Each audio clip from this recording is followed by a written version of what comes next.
पत्थर पूजे हरी मिले तो मैं पूजू पहाड़ और पत्थर का चाह की बनाई पीस खाए संसार।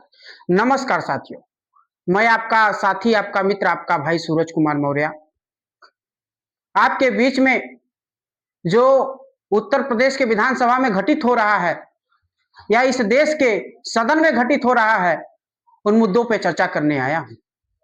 साथियों, जब भी सदन में बजट आता है, जब भी सदन में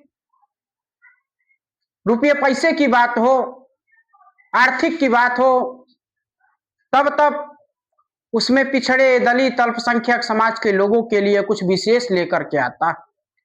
किसानों, नौजवानों, छात्रों के लिए कुछ विशेष लेकर के आता। लेकिन मेरा पुराना प्रश्न जो था, जो इससे पहले बजट आया था सदन में, तो उस समय भी हमने इस प्रश्न को उठाया था और दोबारा बजट आया है तो इस समय भी प्रश्न को उठा रहा हूं कि जब से ये देश आजाद हुआ है 1947 से लेकर के सन 2026 तक, जब से ये देश आजाद हुआ है, जितने भी सरकारें बनी और बिगड़ी, जितनी भी दलें बनी और बिगड़ी, जितनी भी पार्टियां बनी और बिगड़ी, जब जब भी वो सत्ता में आए हैं और जब जब भी सदन में बिल आया है, तब तब एक चर्चा उठी है कि मैं किसानों का भला करूंगा, किसानों का आय दुगना करूंगा, छात्रों को हक हिस्सा अधिकार दिलाऊंगा, बेटियों को सम्मान दिलाऊंगा। लेकिन असल जमीन पर यह कुछ हो पाया है कि नहीं हो पाया है, इन सब मुद्दों को लेकर के, इन सब बातों को लेकर के आपके समक्ष आपका भाई चर्चा करने आया है।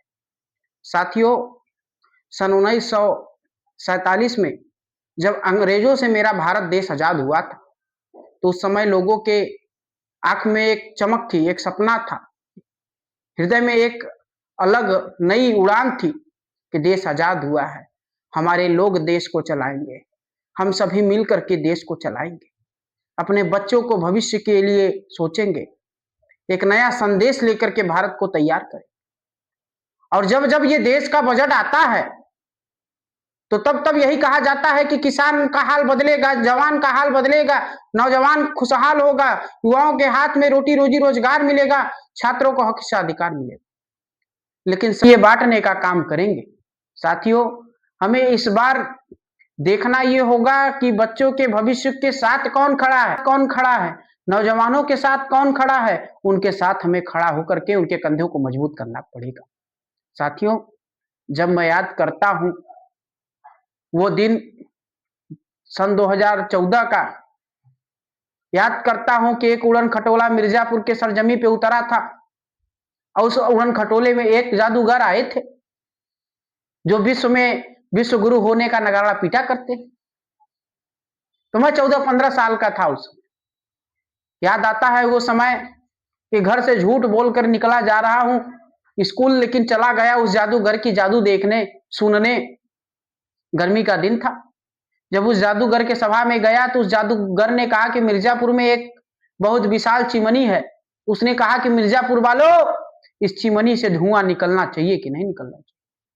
तो मिर्जापुर वालों ने कहा था कि मैं आपके साथ हूं, मैं आपके कंधे से कंधा मिलाकर चल रहा हूं, मिर्जापुर के लड़कों के भविष्य के बारे में सोच रहा हूं, मिर्जापुर के युवाओं के भविष्य के बारे में सोच रहा हूं, रोजी रोटी रोजगार के बारे में सोच रहा हूं। हाँ, इस चिमनी से धुआं निकलना चाहिए। आज 14 से 26 हो गई, इतने दिनों बाद उस चिमनी से तो धुआं नहीं निकला, लेकिन मिर्जापुर के लोगों का धुआं निकालने का काम उस जादूगर ने किया है। उस जादूगर का नाम जानना चाहते हैं क्या है? उस जादूगर का नाम है नरेंद्र मोदी, ट्रंप का चेला। बहुत बहुत धन्यवाद।